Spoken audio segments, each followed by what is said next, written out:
Hello guys, welcome to our podcast ज्याचं नाव आहे सायबर सेफ टी. आज आपण अनुजा गारपुरे मॅडम म्हणजेच आपल्या गोगटे जोगळेकर कॉलेजच्या IT आणि CS डिपार्टमेंटच्या कोऑर्डिनेटर यांच्याशी आज आपण सायबर सिक्युरिटी म्हणजे जे आपलं क्विक हेल्थ फाउंडेशन सोबत गोगटे जोगळेकरचं एक कॅम्पेन चालू आहे. त्याचं नाव आहे सायबर शिक्षा फॉर सायबर सुरक्षा.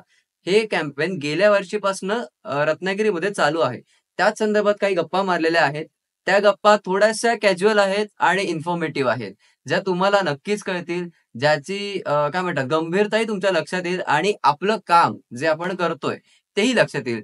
सो स्टे ट्यून आणि ऐकूया.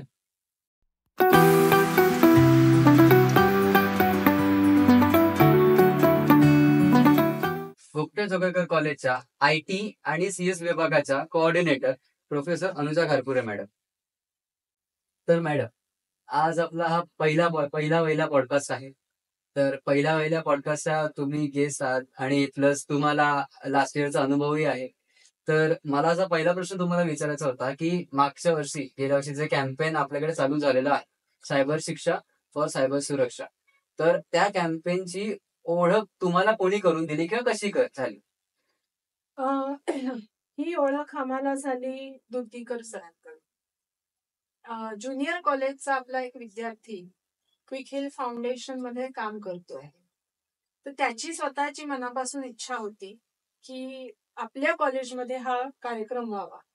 आणि तो दुधीकर सरांचा डायरेक्ट स्टुडंट होता 11वी-12वी मध्ये. त्यामुळे दुधीकर सरांच्या मार्फत आपल्यापर्यंत ही माहिती आली. औपचारिक त्यांनी अगदी थोडीशी इंट्रोडक्शन या कार्यक्रमाची करून दिली आणि शिर्के सरांचा नंबर दिला, जे क्विक हिल मध्ये काम करतात. त्यांच्याशी पर्सनली बोलले मी, कार्यक्रम समजून घेतला आणि त्याच्यानंतर मग त्यांच्याकडनं सुगंधा दाणी मॅडम बरोबर कॉन्टॅक्ट झाला आणि मग पुढची जर्नी सुरुवात झाली. बरोबर. पण आपला कॅम्पेन पहिलाच आहे. एवढ्या मोठ्या लेवलवर कॅम्पेन आपण करतोय. पहिलाच कॅम्पेन आहे. तर पहिल्याच कॅम्पेनचा पहिलाच प्रेसिडेंट निवडायचा म्हणजे थोडं जबाबदारीचं काम. परत तो प्रेसिडेंट असा असला पाहिजे, की पूर्णच्या पूर्ण टीमला तो कॅरी करेल. त्या टीमला पुढे नेईल. आता टार्गेटबद्दल आपण पुढे बोलणारच आहोत. ते टार्गेट अचीव्ह करायचं. त्या प्रेसिडेंट सिलेक्ट करण्यामागची तुमची भावना काय होती किंवा तुमची प्रेसिडेंट सिलेक्ट करण्यामागे तुमचा विचार काय होता? या वर्षीचा जो प्रेसिडेंट आहे तो मागच्या वर्षी कॅप्टन म्हणून होता. सांगायला अतिशय आवडेल की प्रेसिडेंट म्हणून मागच्या वर्षीचा कॅप्टन असलाच पाहिजे आणि तोच ठेवा, बदलू नका, ही क्विक हिल फाउंडेशनची मागणी होती. म्हणजे त्यांच्याकडनंच ही मागणी होती की प्रेसिडेंट तुम्ही बदलायचा नाही, कारण त्याने काम छान केले. आता ज्या वेळेला पहिल्यांदा कॅप्टन निवडायची वेळ आली, अनेक विद्यार्थी आमच्या समोर होते, पण एक स्पार्क असतो, बोलण्याची एक टेक्निक असते आणि दुसऱ्याला कन्व्हिन्स करणं ही लिडरशिप क्वालिटीची सगळ्यात महत्वाची नॅक आहे. अशी ज्या विद्यार्थ्यांमध्ये मिळणार त्या विद्यार्थ्याला कॅप्टन म्हणून निवडायचं. परत कुठल्याही कामाला तो मागे राहता कामा नये विद्यार्थी, कारण तो लीडर आहे. कुठलंही काम करताना हेजिटेट होता कामा नये. अशा अनेक पैलूंचा विचार केल्यानंतर सध्याचा जो प्रेसिडेंट आहे यावर्षीचा पार्थमुळे, त्याचं नाव पुढे आलं आणि ते नाव आम्ही फायनल करून पुढे कामाला सुरुवात केली. जे की आता आमच्यासोबत नेतृत्व आहे. हो, ही क्विक हिल फाउंडेशनचीच मागणी आहे. तो बदलायचा नाही, नेतृत्व बदलू नका. वा, ग्रेट. तर आता जसं तुम्ही सांगितलं की पहिला प्रेसिडेंट पार्थ तुम्ही निवडलं त्याच्या क्वालिटीज बघून, तर मला असं विचारायचं होतं की त्या पार्थने ज्या तुमचा विश्वास असेल किंवा त्या क्वालिटीज आहेत त्या कितपत पूर्ण केल्या? 100% पूर्ण केल्या. वा. जर पूर्ण केल्या नसत्या तर एवढे मोठे अचिव्हमेंट आणि अवॉर्ड कॉलेजला मिळालेच नसते. क्रेडिट त्याचंच आहे. अनेक रोष त्याने सहन केले, पण म्हणतात जयांगी मोठेपण तया यातना कठीण. बरोबर. त्यामुळे त्याला तेवढं सहन करावं लागलं आणि त्याने ते आनंदाने केलं. ही पण एक क्वालिटी म्हणायला हरकत नाही. गुड. या पॉडकास्ट मार्फत आपण आजचं पहिलं अप्रिसिएशन आपले प्रेसिडेंट पार्थ मुळे यांना मिळालेलं आहे. So first appreciation. आपलं कॅम्पेन मोठं आहे, गेल्या वर्षीपासून चालू झालंय, पहिला अनुभव होता. तर मला असं जाणून घ्यायचं की पहिल्या वर्षी काय काय तुम्हाला चॅलेंजेस फेस करायला लागले? सगळ्यात मोठं चॅलेंज होतं की आम्हाला स्वतःला जाणवलेलं हा आम्ही कार्यक्रम अडॉप्ट करायलाच आम्हाला वेळ गेला. म्हणजे मी आणि माझ्या बरोबर केतन सर, आम्हाला दोघांनाही हे अडॉप्ट करायला वेळ गेला की हा कार्यक्रम एक्झिक्यूट खरंच होणार का व्यवस्थित. म्हणजे आम्हाला स्वतःला आधी विश्वास नव्हता आणि माहिती नाही, पण त्याच्यात एकदा पडूया असं म्हटलं आणि हायेस्ट ऑथॉरिटीला कन्व्हिन्स करतानाही बऱ्याच आम्हाला अडचणी आल्या. पण सुदैवाने प्राचार्यांनी आपल्याला चांगला सपोर्ट दिला आणि आपण पुढे गेलो. नंतर आम्हाला फेस आलेला महत्वाची गोष्ट म्हणजे शाळांमध्ये पोहोचणं. शाळांना हे अपील होत नव्हतं. जरी आम्ही सांगितलं की हे महाराष्ट्र क्राईम सेल बरोबर आपण काम करत आहोत, तरी सुद्धा त्यांना ते अपील होत नव्हतं. कारण ही मानसिकता थोडीशी वेगळ्या पद्धतीची आहे. अजूनही गावात ती मानसिकता चालू आहे आणि त्याच्या ती जी अडचण आली, तो एक मोठा चॅलेंज फेस करायला लागला. अन्य काही होते पण ते चॅलेंजेस फार असे नव्हते. हाच एक मोठा चॅलेंज होता, कन्व्हिन्स करणं की हा कार्यक्रम केल्यानंतर एक चांगलं काहीतरी, चांगली पिढी एक घडू शकते, हे सांगणं आणि हे समजून घेणं, हा एक सगळ्यात मोठा टास्क होता. बाकी सगळ्या अगदी अडचणी अगदी सहज बाकी आपले प्रेसिडेंट्स आहे, म्हणजे आधीच्या गेल्या वर्षीचे कॅप्टन्स आहे, त्यांनी पूर्ण टीमला मॅनेज केलं, त्यामुळे टीमचा ऍज काही इश्यू आला नाही. बरोबर. बऱ्याचशा फील्डवरच आपल्याला इश्यू आला, म्हणजे शाळा असतील, कॉलेजेस असतील किंवा ज्या आपण ऍक्टिव्हिटीज बऱ्याच केल्या त्यामध्ये प्रॉब्लेम आहे. गुड. प्रत्येक प्रॉब्लेमला काही ना काहीतरी सोल्युशन असतं. तसंच आता हे ऑन फील्ड जे काम आपल्याला प्रॉब्लेम आले, त्याच्यात तुम्ही कसं सोल्युशन काढलं? प्रथम सोल्युशन होतं कॉलेजमध्येच हा विषय मांडणं आणि त्यांच्याबरोबर हायेस्ट ऑथॉरिटी बरोबर संवाद साधणं. ह्याच्यात सुगंधा मॅडमनी आम्हाला खूप मदत केली. अच्छा. त्यांनी एक इंडिव्हिज्युअल लाईव्ह सेशन घेतला होता, जो फक्त प्राचार्य, मॅडम सुगंधा दाणी मॅडम, मी आणि केतन सर, आम्ही फक्त तो अटेंड केला. त्यांनी एक व्यवस्थित रूपरेषा सांगितली आणि त्यानंतर ऑथॉरिटी कन्व्हिन्स झाली की नाही, हा याच्यात काहीतरी वर्थ आहे, काहीतरी चांगलं घडू शकतं. त्यानंतर आम्हाला चॅलेंज होता शाळांमध्ये जाणं आणि शाळांमध्ये बोलणं. तर काही ठिकाणी निश्चितच चांगला पॉझिटिव्ह अप्रोच मिळाला शिक्षकांचा तिकड शाळांमधल्या, पण काही ठिकाणी मग आम्हाला प्राचार्यांमार्फत तिथे पोचायला लागलं. काही ठिकाणी आम्हाला स्वतःला जायला लागलं, स्वतः बोलायला लागलं. परंतु नंतर हळूहळू जसं एका शाळेकडनं दुसऱ्या शाळेकडनं असे कार्यक्रम होतात असं कळल्यानंतर आपसुकच काय म्हणतात तसं ती लिंक लागत गेली. बरोबर. आणि मग आमचे कार्यक्रम व्यवस्थित पार पडायला लागले. मागच्या वर्षी फक्त ही ऍक्टिव्हिटी कम्प्युटर सायन्स डिपार्टमेंट साठी होती, किंवा कम्प्युटर सायन्स डिपार्टमेंटने राबवलेली होती. या वर्षी तुम्ही IT डिपार्टमेंटलाही याच्यात सहभागी करून घेतलेला आहे. तर आता आपल्याला जे मिळालंय टार्गेट, आपल्याला म्हणजे मीही त्याच्यात आहे. आता आपल्याला मिळालेलं टार्गेट आहे 30,000.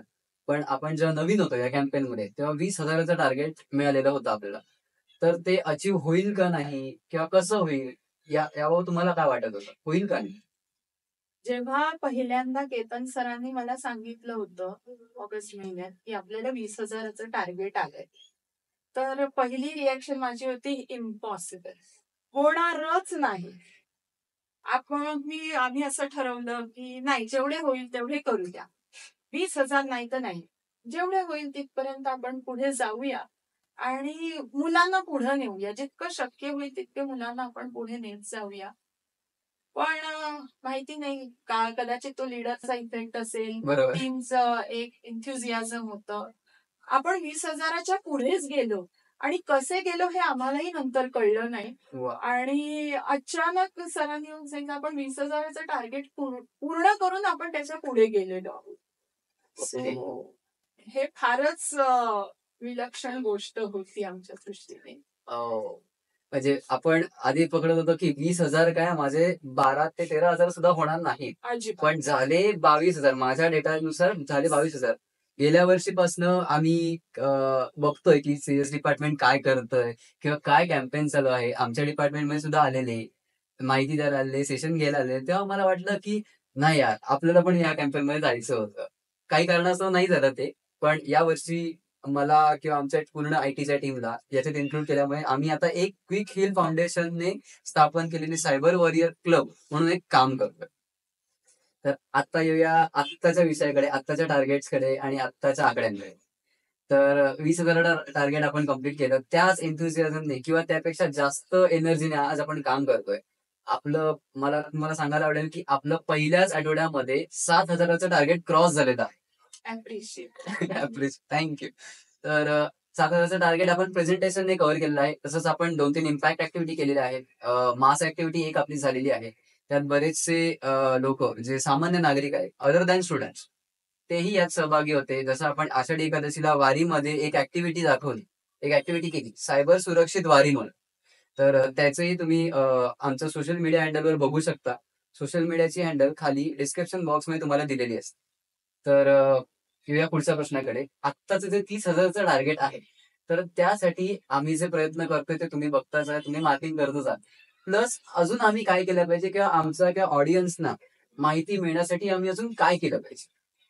सध्या टार्गेट हा माझ्या दृष्टीने आता इश्यूच नाहीये. गेल्या वर्षीच्या अनुभवावरून ते पार होणार आहे. मला वाटतं 30,000च्या पुढे सुद्धा विद्यार्थी जातील. कारण टीम छोटी झालेली आहे, त्यामुळे लोड जास्त आलेला आहे, वेळ कमी आहे. हेही एक महत्वाचं यावर्षी जाणवतंय.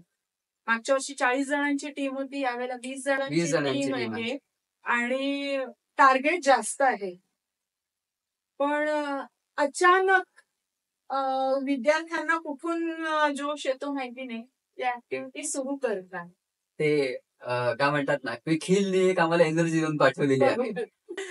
कदाचित काही मंडळींना माहिती नसेल, आम्ही म्हणजे 4 क्लब ऑफिसर्स आणि आमचे एक teacher coordinator Ketan Joglekar sir, असे आम्ही पुण्याला क्विक हिल फाउंडेशनच्या ऑफिसमध्ये जाऊन त्यांनी आम्हाला पर्सनली ट्रेनिंग दिलं होतं की कॅम्पेन कसं चालवायचं आहे, तुम्हाला कसं टीम्स फॉर्म करायचं आहे, तुम्हाला काय करायचं आहे, काम काय करायचं आहे, हे सगळं. तिथे ना एक वेगळीच एनर्जी आहे.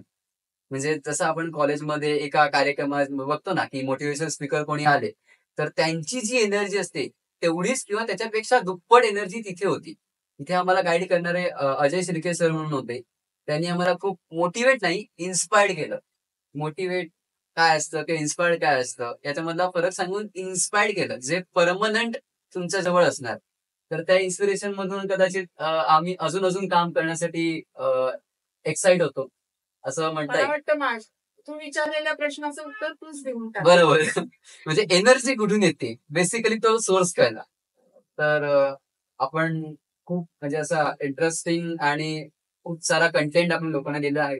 तर समारोपाकडे येताना मी असं तुम्हाला विचारेन की आम्हाला म्हणजे या पूर्ण कॅम्पेनसाठी तुम्ही काय आशीर्वाद द्याल किंवा काय सल्ले?